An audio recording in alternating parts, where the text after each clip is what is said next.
Hello दोस्तों, भाषा शिक्षण की जो हिंदी शिक्षण विधियां हैं उसमें और अपन क्रम में बढ़ेंगे। और अन्य विधियां जो हैं इस प्रकार से दे रखी हैं, उनमें से है भाषा प्रयोगशाला विधि। भाषा प्रयोगशाला विधि क्या होती है? इसके जो प्रवर्तक हैं लॉरेंस एम स्टोलुरो और डेनियल डेविस, वर्ष 1665 ईस्वी। इस विधि में पढ़ने व लिखने के स्थान पर भाषा सुनने और बोलने पर बल दिया गया। ऐसा नहीं सिर्फ पढ़ने लिखने से भाषा प्राप्त की जा सकती है। इसमें जो होते हैं प्रयोगशाला विधि के ही गए हैं, यानी प्रयोगशाला में जो होता है सुनने और बोलने पर अधिक बल दिया गया है। विद्यार्थी अधिक गतिशील और सक्रिय रहते हैं। प्रयोग करेंगे तो विद्यार्थी अधिक गतिशील और सक्रिय रहेंगे। अध्यापक का काम ग्रामोफोन मशीन, भाषा रिकॉर्डर, लिग्वाफोन और कंप्यूटर ही करते। जो अध्यापक का जो सारा का सारा कार्य जो है, ग्रामोफोन मशीन है, भाषा रिकॉर्ड है या लिग्वाफोन है, कंप्यूटर जो मशीनें जो हैं वो ही करती हैं। उसके माध्यम से ही बच्चों को लैंग्वेज सिखाई जाती है।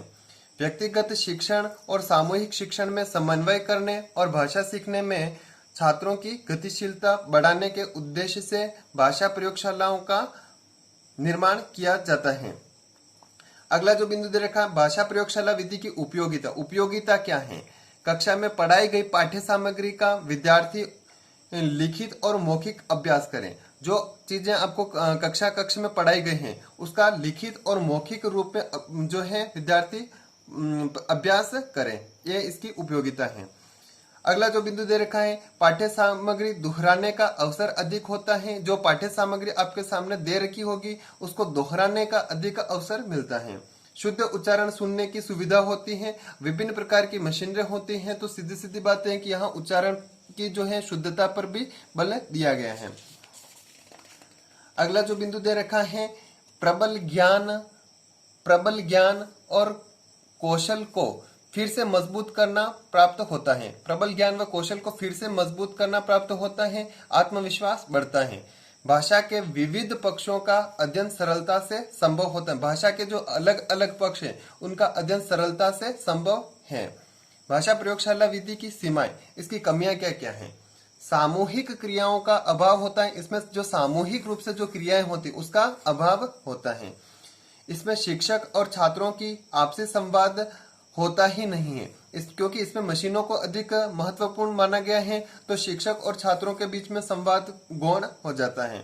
भारत में जहां अभी पढ़ने के लिए कक्ष ही नहीं है, वहां ऐसी कल्पना व्यर्थ है। जहां अपन बात करते हैं इस देश की, तो यहाँ पर पढ़ने के लिए कक्षी उपलब्ध नहीं है, तो इस प्रकार की सुविधा उपलब्ध कराना असंभव है।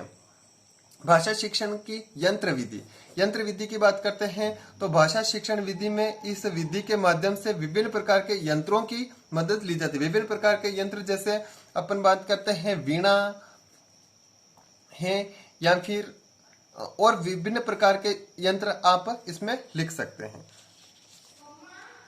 अगला जो बिंदु दे रखा है, व्याकरण अनुवाद विधि। व्याकरण अनुवाद विधि क्या होता है? अनुवाद के द्वारा व्याकरण की जानकारी देना, यानी अनुवाद करके व्याकरण की जानकारी देना।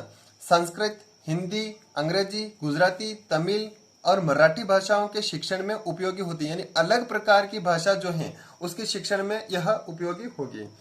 अनुवाद करने के लिए व्याकरणिक ज्ञान होना आवश्यक होता है। सीधी सीधी बात है, अगर अनुवाद कर रहे हैं तो व्याकरणिक ज्ञान होना आवश्यक है। हिंदी का अंग्रेजी में अनुवाद या अंग्रेजी का हिंदी में अनुवाद सफल तभी संभव है जब व्याकरण की विविध जानकारी हो। यानी एक भाषा का दूसरी भाषा में अनुवाद तभी सफल होता है जब उस दोनों भाषाओं की व्याकरण की विविधता या उनकी जानकारी हो। अनुवाद करने के लिए व्याकरणिक ज्ञान होना आवश्यक है। यह विधि अनुवाद के सिद्धांत पर कार्य करती है। इस विधि से विद्यार्थी भाषा कौशल में दक्ष बनता है। इसे शास्त्रीय विधि या परंपरागत विधि भी कहा जाता है। संस्कृत में सर्वप्रथम इसे डॉक्टर रामकृष्ण गोपाल भंडारकर ने अपनाया था, इसलिए इसे विधि को भंडारकर विधि भी कहते हैं।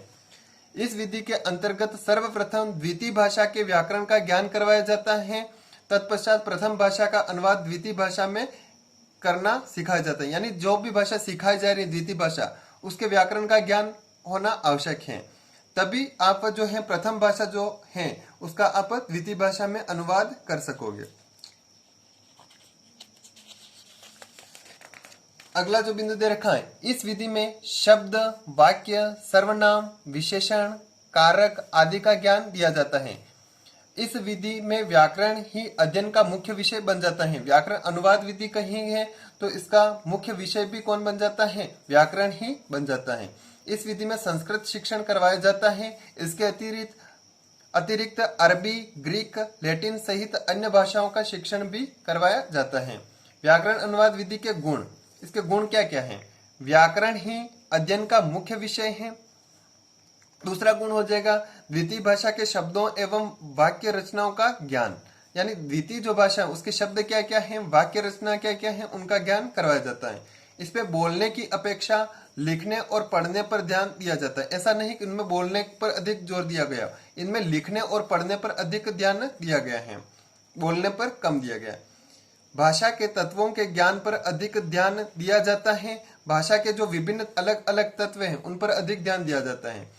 मातृभाषा के अवतरणों का द्वितीय भाषा में अनुवाद कराना इसका गुण है। जो मातृभाषा है और नई भाषा जो सीख रहे हैं उसमें अनुवाद करवाया जाता है। अनुवाद का निरंतर अभ्यास करने से छात्रों को व्याकरण का ज्ञान होता है। दोष, उच्च कक्षाओं के लिए ही उपयोगी होती है, ऐसा नहीं कि निम्न कक्षाओं के लिए उपयोगी हो। यह निम्न कक्षाओं के लिए अनुपयोगी हो जाता है, क्योंकि उनको एक भाषा ही नहीं आती है तो दूसरी भाषा का वह क्या जानकारी प्राप्त करेंगे। इसमें उच्चारण, अभ्यास, मौखिक कार्य, रसानुभूति आदि उपेक्षित रह जाते हैं, क्योंकि इस पर सिर्फ अनुवाद पर अधिक जोर दिया जाता है तो रसानुभूति ये सारे के सारे उपेक्षित रह जाते हैं। भाषा शिक्षण का अधिकांश समय व्याकरण ज्ञान में समाप्त हो जाता है। अगर भाषा शिक्षण करवा रहे हैं तो उसमें अधिकांश समय तो व्याकरण ज्ञान में ही समाप्त हो जाता है। शिक्षक का उद्देश्य भाषा सिखाना है, न कि भाषा शास्त्र को सिखाना।